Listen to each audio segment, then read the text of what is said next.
Bonjour tout le monde. Les réactions sont nombreuses au lendemain du décès de l'ancien animateur André Arthur. L'ex-député aux communes est mort dimanche des suites d'une maladie pulmonaire et de complications liées à la COVID-19.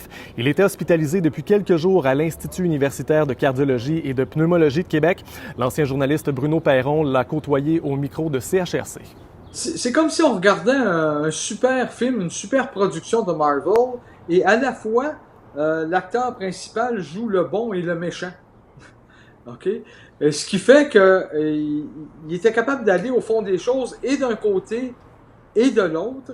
C'est un gars qui avait un pif assez extraordinaire pour mettre le doigt là, sur des problèmes très particuliers, faire ressortir des éléments que personne avait vus. André Arthur a fait la pluie et le beau temps à la radio de Québec entre les années 70 et 2000, en plus de représenter les citoyens de Portneuf-Jacques-Cartier à Ottawa de 2006 à 2011.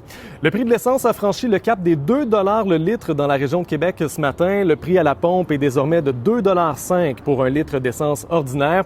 Les camionneurs mécontents se sont donné rendez-vous devant l'Assemblée nationale cet avant-midi pour réclamer des mesures d'aide. Des transporteurs en vrac sont notamment insatisfaits des conditions liées à leur contrat avec le ministère des Transports.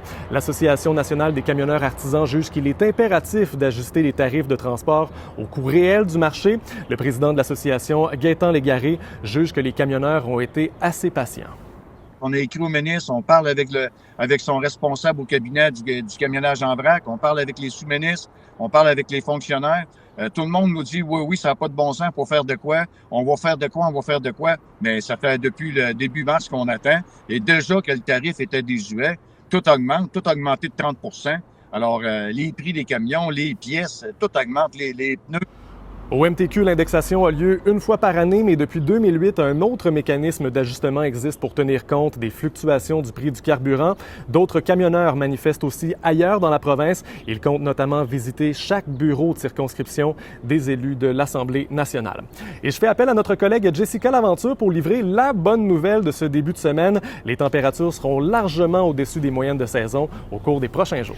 Oui, exactement. On a du beau temps toute la semaine. Les normales de saison qui vont être surpassées à tous les jours jusqu'à samedi même. Ça reste quand même très confortable. Par contre, la nuit, nos températures vont descendre un peu plus. Et c'est normal. On a un ciel qui est dégagé, les vents sont faibles, le temps est très sec, donc on perd la chaleur la nuit. Donc, ça reste quand même un petit peu plus frais. Par contre, le jour, ce sera beau à tous les jours. On a un blocage météo. On aime ça dans ce cas-ci. Quand c'est un blocage de dépression, un système de pluie, on aime moins ça. Mais là, c'est un système de beau temps qui fait du surplace et c'est pour ça qu'on reste avec ce beau temps-là jusqu'à la fin de la semaine. Un ciel qui va être dégagé, aucun nuage jusqu'à samedi. Ça se prend bien. Merci Jessica. Pour d'autres nouvelles, consultez l'appli Info de Radio-Canada.